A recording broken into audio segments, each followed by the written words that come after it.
Good morning everyone, my name is Marian Elevaso. Today we will discuss the critical attribute of 21st century education. Now, I will discuss one of the critical attributes of 21st century, which is integration and interdisciplinary. So, education in 21st century is characterized by linkage among various subject areas in an integrated manner. This new approach promotes utilization of learning from various disciplines. So, dito, pinapakita ang pagsama-sama ng various subject areas in an integrated manners na mas lalo pang nakakatulong sa learnings ng mga bata.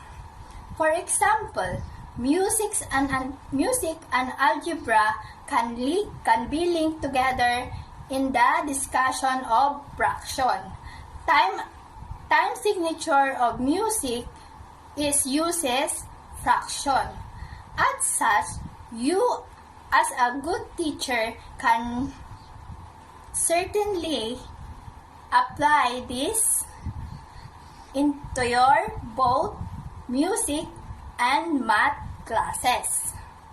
This attribute also implies that teacher need to review the school curriculum and identifies the strategies or ways on how different subject is effectively linked to enhance the learning experience of the student.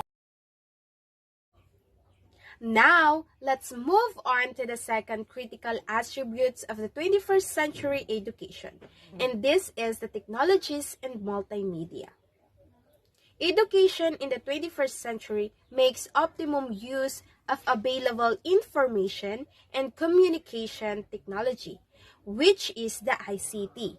Example for this is the computers and internet, as well as multimedia, the using of audio and video-based instruction to improve the teaching and learning process, including the online application and technology platforms. So now let's find out what is the implication for these technologies in multimedia. It implies a need to acquire and use computers and multimedia equipment in the design of a technology plan to enhance learning at its best. Therefore, these critical attributes, which is the technologies in multimedia, is all about the learning materials that the school should have, especially the technologies and multimedia tools wherein these materials that the 21st century learners and teachers need. It was stated also in the implication that the teachers are required to learn how to use different technologies in order that they will not feel difficulties in terms of using it, because the teachers are the digital immigrants, and with the use of technologies in learning, student could easily get information and they could immediately do their assignments. And so that's all about the technologies and multimedia. The number 3 is the global classroom. Expanding our network global scale is also incorporated in 21st century, but it is beyond networking. In the 21st century education, we should provide opportunities to our learners to think critically the global issues and the concern by making your class a global classroom. And also, learners should also expose in the diverse issues of the society to make them aware the necessities and to allow them to develop solutions to these social changes. Hello everyone, my name is Marian Elevaso, and today I will discuss one of the critical attributes of 21st century education, which is creating or adapting to constant personal and social change, and lifelong learning. So, education in 21st century subscribes to the belief that learning does not end through the four walls of the classroom during schooling years. Instead, it takes place anywhere, anytime, and regardless of age. So, makikita natin na ang learning is constant. Na ang learning ay hindi lamang siya nangyayari sa loob ng classroom, kundi it happen in the daily life of every person in the world.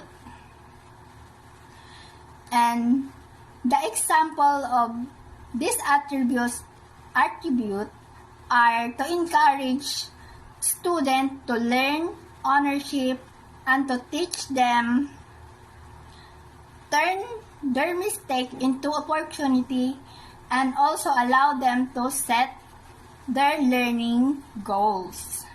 And also, this attribute implies that teachers should facilitate students' learning even beyond academics. Therefore, that it should not end with the requirements and the passing of exam, but also transferring and applying knowledge to new contexts or real-life situation. As such, the curriculum should be planned in a such that students will continue to learn even outside of school for life. Hello everyone, I am Lovely Joanna May Digante, and I will discuss to you the one critical attributes of 21st century education, and that is the student-centered. Student-centered education in 21st century is focused on students as learners while addressing their needs. It is also known as learner-centered education. Student-centered learning gives students to decide two things: what they learn and how they learn it.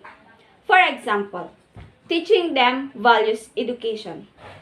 In that case, not just only the subject you teach to them, but also kung ano ang matututunan nila sa subject na yon at kung meron ba silang matututunan. Kaya nga sinabing student-centered because we are focusing on students' learning, not just only to the subject, right? So therefore, these critical attributes implies that the teacher act as facilitator, not as sages on stage, but as guide on their side. In addition, in student-centered, students are more responsible too. They are doing their task, right? Kasi hindi lahat kailangan teacher ang gumagawa. Kailangan din ng students' participation, peers, collaboration, right? So that learners should be given an opportunities to explore, discover new things, and adapt new things in their learning. So, another attributes of a 21st century education is the 21st century skills. So, it says here that education in the 21st century demonstrate the skills needed in becoming productive members of society. So, here, it includes the first C's in education, which is the critical thinking, creativity, collaboration, and communication. And those four skills are the students need in this fast-paced digital world. So next is project-based and research-driven. 21st century education emphasizes data, information, evidence-based decision-making through student activities to encourage active learning. So what is project-based learning? It is an instructional methodology encouraging students to learn by applying their knowledge and skills through an engaging experiences. Now, let's move on to characteristics of project-based learning. Number 1 is interdisciplinary. Project-based curriculum is designed to engage students using real-world problems because these are rarely solving using information and skills. Number 2 is rigorous. It requires the application of knowledge and skills. It assesses the students how to apply a variety of academic content and begin with asking questions, where it leads to critical thinking skills using their knowledge. Number 3 is student-centered. In project-based learning, the role of a teacher shifts from content deliverer to facilitator or project manager. Students work more independently and encouraged to make their own decisions about how best to do their work. So, what is research-driven? This will carry out research in their courses independently with an open outcome. This will help internalize and practice research conducts and methods. This will attain dealing with independence, teamwork, and organizational skills. They will learn on how to read for understanding, form interpretations, develop and evaluate hypotheses, and thinking creatively and critically. The number 8 and the last is relevant, rigorous, and the real world. To be able to convince students to the importance and value your subject, you should make sure that it is relevant, rigorous, and maximize real-world application. That means you should be able to connect our learning content to day-to-day undertaking of our learners. This can be done by providing them learning opportunities that are practical and contextualized. Those are the attributes that we should put in mind and to be able to provide learning opportunities that are relevant to the 21st century education. Quality education for all should be greatest goal. Education is the inclusive, accessible for all learners no matter what their backgrounds are.